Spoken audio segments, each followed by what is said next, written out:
Olá, pessoal!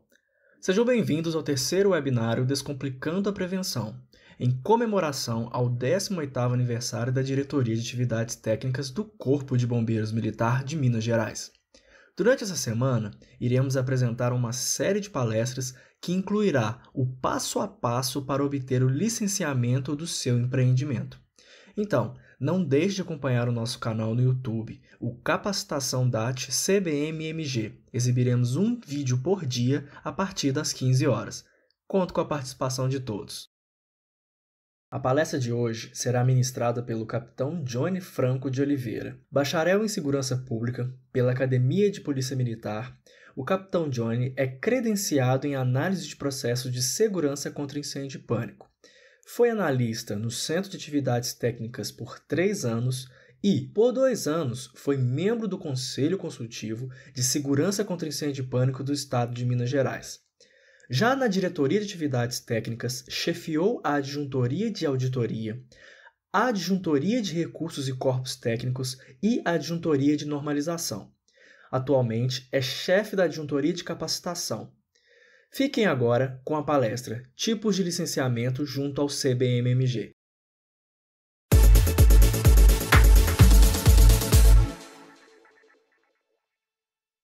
Olá, eu sou o capitão Johnny da Diretoria de Atividades Técnicas e vou falar sobre as formas de licenciamento junto ao Corpo de Bombeiros Militar de Minas Gerais. Bom, o licenciamento ou licença entende-se que é a concessão ou permissão para que alguma atividade seja exercida. Também pode ser considerado documento que se menciona essa permissão.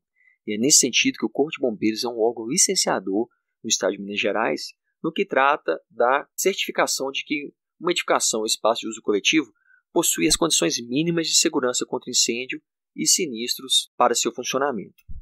Bom, esse licenciamento de edificações e espaços de uso coletivo no Estado ele é obrigatório e resulta no fato de que os empreendimentos também devem ser regularizados ou licenciados junto ao Corpo de Bombeiros. Esse licenciamento objetiva a segurança das pessoas e seus bens através da instalação de equipamentos e medidas protetivas e preventivas na edificação ou espaço de uso coletivo. A competência do Corpo de Bombeiros para ser um órgão licenciador no Estado de Minas Gerais tem início no artigo 142 da Constituição Estadual, que prevê para o Corpo de Bombeiros a competência para as atividades de prevenção e combate a incêndio e também para o estabelecimento de normas relativas à segurança das pessoas e de seus bens contra incêndio ou qualquer outro tipo de catástrofe. A Lei 14.130 de 2001 também trata da segurança contra incêndio e pânico no Estado e traz no seu artigo 2º quais ações serão desenvolvidas pelo Corpo de Bombeiros, a saber, a análise e aprovação do sistema de prevenção e combate a incêndio e pânico, o planejamento, a coordenação e execução das atividades de vistoria de prevenção a incêndio e pânico, o estabelecimento de normas técnicas relativas à segurança das pessoas e seus bens contra incêndio ou qualquer tipo de catástrofe, e também a aplicação de sanções administrativas, nos casos previstos em lei. A Lei 14.130 de 2001 foi regulamentada pelo Decreto Estadual 44746 de 2008. Esse decreto também é conhecido como Regulamento de Segurança contra Incêndio e Pânico nas edificações e áreas de risco no Estado de Minas Gerais. Ele traz como incumbência do Corpo de Bombeiros o exercício das ações previstas nesse decreto. Esse decreto pode ser subdividido ou organizado para melhor compreensão da seguinte maneira. Ele traz os conceitos relacionados à prevenção. Em sequência, apresenta as formas de aplicação de legislações antigas, como se dá a tramitação de processos junto ao Corpo de Bombeiros, traz também informações sobre a aplicação de sanções administrativas, os recursos e também, e por último, no seu anexo, traz a classificação de uso e ocupação das edificações, o que é muito importante saber para a definição de risco e também de medidas preventivas para as edificações e espaços de uso coletivo. Bom, as instruções técnicas do Corpo de Bombeiros são as normas elaboradas pelo Corpo de Bombeiros para a definição dos parâmetros mínimos de instalação e também de uso das medidas preventivas ou equipamentos de prevenção. A Instrução Técnica 01, eu destaco, ela trata de procedimentos administrativos, como se dá a tramitação, formas de apresentação de projetos e também traz as tabelas de definição das medidas preventivas. A Instrução Técnica 02 traz a terminologia e os conceitos de proteção contra incêndio e pânico. Já a 03 trata dos símbolos gráficos necessários para os projetos de segurança contra incêndio e pânico. As demais instruções técnicas tratam das medidas preventivas, sendo que são 42 no total, das quais a 01, a 02 e 03 são específicas para as formas de apresentação de projeto e elementos que devem compor esse projeto. As outras 39 tratam de medidas preventivas relacionadas diretamente aos parâmetros e configurações dessas medidas. O licenciamento de edificações, espaços de uso coletivo e, por sua vez, de empreendimentos no Estado, que é obrigatório que seja feito junto ao Corpo de Bombeiros, ele se dá de forma que contemple as edificações que possuem um risco ínfimo ou que pode ser desconsiderado, que são as exceções do licenciamento, ou seja, as edificações que são dispensadas desse licenciamento. Pela previsão normativa, são as edificações residenciais unifamiliares classificadas como A1, ou seja, residenciais unifamiliares de acordo com o anexo do decreto, as empresas instaladas em edificações com áreas de até 200 metros quadrados e classificadas como baixo risco, e os profissionais autônomos em empresas em domicílios fiscais. Isso resulta em 3 modalidades ou 3 caminhos para se obter o licenciamento de empreendimento, edificação, área de risco ou espaço de uso coletivo no Estado, junto ao Corpo de Bombeiros. O primeiro deles é fazendo jus à dispensa, no qual a edificação ou espaço de uso coletivo ou empreendimento está dispensado de licenciamento. Ele obtém, por sua vez, a declaração de dispensa de licenciamento. O outro caminho é quando o risco é baixo, ou seja, não tão baixo a ponto de obter um licenciamento e não tão alto a ponto de que sejam exigidas medidas mais rigorosas. Então, esse de baixo risco ele pode obter o certificado de funcionamento provisório, que por sua vez deve ser feito um trabalho para que haja obtenção do certificado definitivo ou licenciamento definitivo, através do AVCB ou auto de vistoria do Corpo de Bombeiros. E o último caminho são para as edificações que já apresentam um risco maior e que deve seguir todo o rito processual para obtenção do auto de vistoria do Corpo de Bombeiros ou licenciamento definitivo. Bem, o auto de vistoria do Corpo de Bombeiros, ou AVCB, ele é obtido através da apresentação de um processo de segurança contra incêndio e pânico, ou projeto de incêndio, ou projeto de prevenção, né, como comumente é conhecido, e ele é esse documento que garante que a edificação está licenciada e possui as condições mínimas de segurança. O documento traz todas as características da edificação para que ela possa ser devidamente identificada, traz alguma observação ou detalhe que tenha sido registrado no projeto ou na vistoria em loco que seja pertinente de registro e traz elementos de segurança para a sua verificação.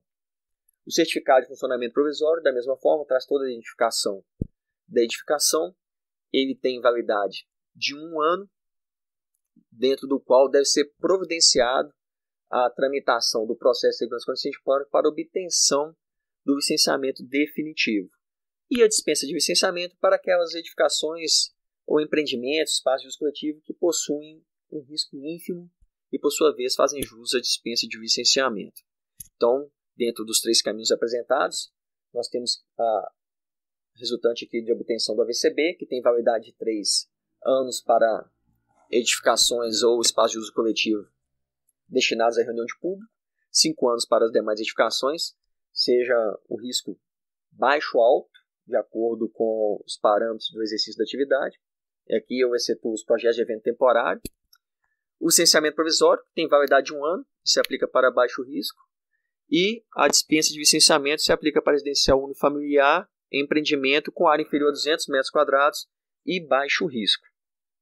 Bom, as fases do processo de segurança contra incêndio e pânico são protocolo de projeto de segurança contra incêndio e pânico, análise do projeto de segurança contra incêndio e pânico, execução do processo de segurança contra incêndio e pânico aprovado, a vistoria para emissão do auto de vistoria do Corpo de Bombeiros, a emissão do auto de vistoria do Corpo de Bombeiros e, caso necessário, o acionamento do corpo técnico e também a apresentação de pedido de reconsideração de ato e recurso. Esse rito processual, tal qual apresentado, é um rito completo que se observa principalmente na apresentação do projeto técnico que vai resultar na obtenção do licenciamento definitivo.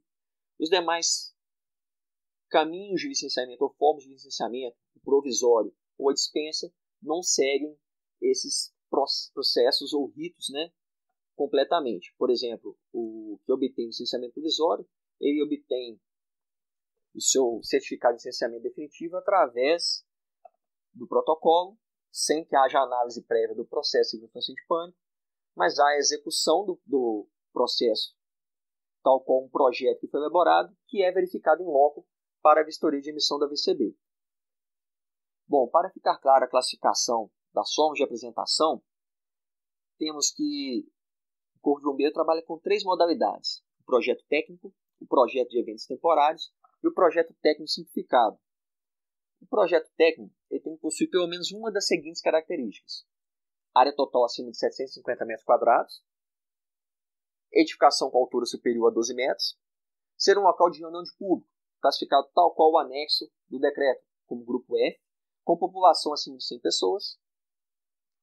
Ele deve possuir a projeção de sistema hidráulico de combate a incêndio, como hidrantes, chuveiros automáticos, e também onde se pleiteia a isenção de alguma medida através da utilização de separação de edificações ou área de risco, ou seja, qualquer uma dessas características é suficiente para que seja definida a modalidade de apresentação através de projeto técnico. Já o PTS ele tem que possuir cumulativamente as seguintes características: não se enquadrar nos requisitos para projeto técnico, e também projeto de evento temporário, e também não se enquadrar na modalidade de dispensa ou isenção do licenciamento, ou seja, não pode ser enquadrado como projeto técnico ou projeto de evento temporário, e também não pode se enquadrar na dispensa. O projeto técnico de evento temporário possui algumas particularidades que são previstas em instrução técnica própria, que é a instrução técnica 33, que trata das configurações do evento para definição de risco e também das formas de apresentação. E aqui eu destaco que não é permitido a apresentação ao protocolo de projeto de evento temporário para edificações que já foram ou já são liberadas para a realização de eventos, festas e atividades de reunião de público, e que seja dada muita atenção aos prazos para a apresentação dos projetos de evento temporário, sendo que, de acordo com o risco, esses prazos variam. Toda a relação desses riscos, dos prazos e das características específicas para a apresentação do projeto técnico se encontra previsto na Instrução Técnica 33. Bom, para obter o licenciamento de edificações e até mesmo dos eventos, quando esse for obrigatório, é um procedimento simples. É necessário a contratação de um responsável técnico, seja um engenheiro ou um arquiteto, tal qual a legislação hoje prevê, a elaboração de um projeto de incêndio, é necessário o protocolo de um projeto para análise e aprovação, através do pagamento de uma taxa de segurança pública, é necessária a instalação dos equipamentos de prevenção conforme o projeto, e também é necessária a solicitação de uma vistoria para emissão do auto de vistoria do Corpo de Bombeiros, ou seja, aquela vistoria em que se verifica no local se os equipamentos de prevenção foram instalados como o projeto, mediante o pagamento de uma taxa de segurança pública. A Instrução Técnica 01, que traz as medidas preventivas e a definição dessas medidas de acordo com as características de edificação, ela especifica algumas características necessárias para que possa ser definido esse risco de forma precisa e, através desse risco definido e dessas características bem elencadas, possa ser definido quais medidas vão ser necessárias para a edificação. Então é necessário saber o uso e ocupação da edificação, destacando aqui que essa relação se encontra no anexo do decreto 44746. É necessário utilizar a área total da edificação e também a sua altura. É preciso conhecer o ano de construção, ou se a edificação ainda vai ser construída. Saber a carga de incêndio, como referência para essa definição ou essa informação, temos a Instrução Técnica 09 do Corpo de Bombeiros. E deve-se identificar e utilizar a tabela correta do anexo A da ET01. São várias tabelas em que, de acordo com o tipo de edificação e do seu uso e ocupação, as medidas preventivas são apresentadas e definidas para cada uma delas. Bom, quanto à forma de apresentação do processo de licenciamento, é levado em conta a classificação de risco a proteger, em especial se a edificação possui um alto risco de incêndio de pânico ou um baixo risco de incêndio de pânico. Isso se aplica para as empresas, áreas de risco, espaços de uso coletivo e edificações. Bom, a definição do grau de risco também se encontra na Instrução Técnica 01 e ela leva em consideração a ocupação e o uso. Aqui tem-se um exemplo de definição de uso e ocupação, de acordo com o anexo do decreto 44746, para as edificações de uso residencial. O decreto traz outras ocupações, como do grupo B, serviços de hospedagem, grupo F, locais de reunião de público, grupo I, industriais. Outro parâmetro para definição de grau de risco é a altura de edificação. Outro parâmetro ainda é a área total, seja ela construída ou utilizável, da edificação ou espaço de uso coletivo ou do empreendimento. A população, se é um local que recebe muita população, uma população menor, concentração menor. Esse é um parâmetro também para a definição do grau de risco. A carga incêndio, que se refere ao material possível de ser queimado e o potencial que ele tem de emissão de calor. A presença de riscos especiais, como se há no local ou não tanque de líquido combustível ou inflamável. E todos esses fatores são determinantes para que a edificação possa ser classificada como de alto risco ou baixo risco. Sendo que, especificamente, para ser de alto risco, ela tem que possuir algumas dessas características. Área construída superior a 750 metros quadrados. Se a edificação possuir mais de 3 pavimentos, lembre que falamos da altura da edificação. Se for um local de reunião de público com lotação superior a 100 pessoas. Se vai possuir subsolo com uso distinto da atividade de estacionamento. Se possuir líquido inflamável combustível armazenado. Ou se possuir gás liquefeito ou de petróleo, o GLP, acima de 190 kg. Então, qualquer uma dessas características é suficiente para que a edificação ou empreendimento seja classificado como de alto risco. Além disso, vai ser considerado como de alto risco a empresa que apresentar uma das seguintes condicionantes. Atividades econômicas listadas na tabela H.1.2 da IT01, do anexo H, ou seja, algumas atividades econômicas descritas através do CNAE já são consideradas automaticamente como de alto risco. Também esse empreendimento, se ele ocupar totalmente ou apenas parte de um imóvel que possua, no mínimo, um dos condicionantes do item H1.1, aquele que nós expressamos, área superior a 750 metros, mais de 3 pavimentos, armazenamento e utilização de LP em quantidade superior a 190 kg, como nós já falamos. E se as atividades forem exercidas em um imóvel que compõe patrimônio histórico-cultural, também automaticamente esse empreendimento vai ser considerado, ou a empresa vai ser considerada como de alto risco. Além disso, empreendimentos que possuem comercialização ou armazenamento de líquido inflamável combustível, como disse a questão do GLP, ou também que lide com produtos explosivos ou substâncias com alto potencial lesivo à saúde humana, meio ambiente e ao patrimônio. Destaco aqui que as demais edificações que não se enquadrarem como de alto risco serão de baixo risco e que a regularização e licenciamento de edificações e de empreendimentos é necessária no Estado de Minas Gerais que seja feito junto ao Corpo de Bombeiros quanto às condições mínimas de segurança para funcionamento. Para a regularização das edificações propriamente ditas, pode ser utilizado o sistema informatizado do Corpo de Bombeiros, o InfoCIP, e para o licenciamento ou regularização dos empreendimentos, esse pode ser feito através do portal da JUSENG, Junta Comercial do Estado de Minas Gerais, sendo que é necessário que haja um registro de pessoa jurídica, destacando que se o empreendimento for de alto risco, já vai ser indicado, ainda que no portal da JUSENG, o direcionamento para a regularização e licenciamento junto ao Corpo de Bombeiros Militar de Minas Gerais. E por fim, todos os empreendimentos que obterem a dispensa de licenciamento ou edificações ou espaços de uso coletivo que obterem essa dispensa também estão sujeitos à fiscalização do Corpo de Bombeiros. É isso. Se quer saber mais sobre o nosso processo de licenciamento, continue acompanhando a nossa playlist. Obrigado. Espero que tenham gostado e aproveitado ao máximo a palestra de hoje. E não se esqueçam, amanhã teremos a palestra com o Tenente Edmar, esclarecimentos sobre o questionário da JUSENG. Esperamos vocês às 15 horas. Até lá!